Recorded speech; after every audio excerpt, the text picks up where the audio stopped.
आणि आता बातमी आहे चांदवडमधून। चांदवडमध्ये दुष्काळात 13वा महिना पाहायला मिळतोय। वडनेर गावाजवळ जलवाहिनी फुटलीये।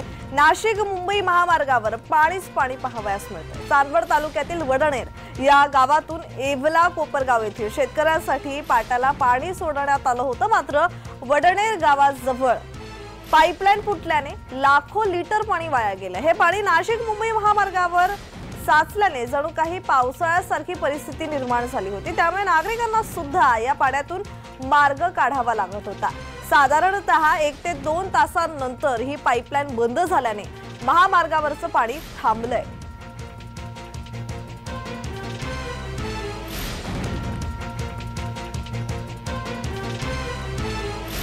तर चांदवडमध्ये दुष्काळात 13वा महिना पाहायला मिळालाय। वडनेर गावाजवळ जलवाहिनी फुटलीये। नाशिक मुंबई महामार्गावर पाणी पाहावयास मिळालेलं आहे। चांदवड तालुक्यातील वडनेर या गावातून येवला कोपरगाव येथील शेतकऱ्यांसाठी पाटाला पाणी सोडण्यात आलं होतं। तर या संदर्भात अधिकची माहिती देत आहेत आमचे प्रतिनिधी संतोष खताळ। संतोष, चांदवडमध्ये दुष्काळात 13वा महिना पाहायला मिळालेला आहे। वडनेर गावाजवळ जलवाहिनी फुटलीये, लाखो लिटर पाणी वाया गेल्याची माहिती मिळते। या संदर्भात ताजा तपशील। बरोबर आहे प्रज्ञा मॅडम। एक तर पहिलेच चांदवड तालुक्यात दुष्काळ परिस्थिती असल्यामुळे लोकांना म्हणजे पिण्यासाठी सुद्धा पाण्याची पंचायत पडली असताना दुष्काळ 13वा महिना भरण्याची वेळ आली सध्या।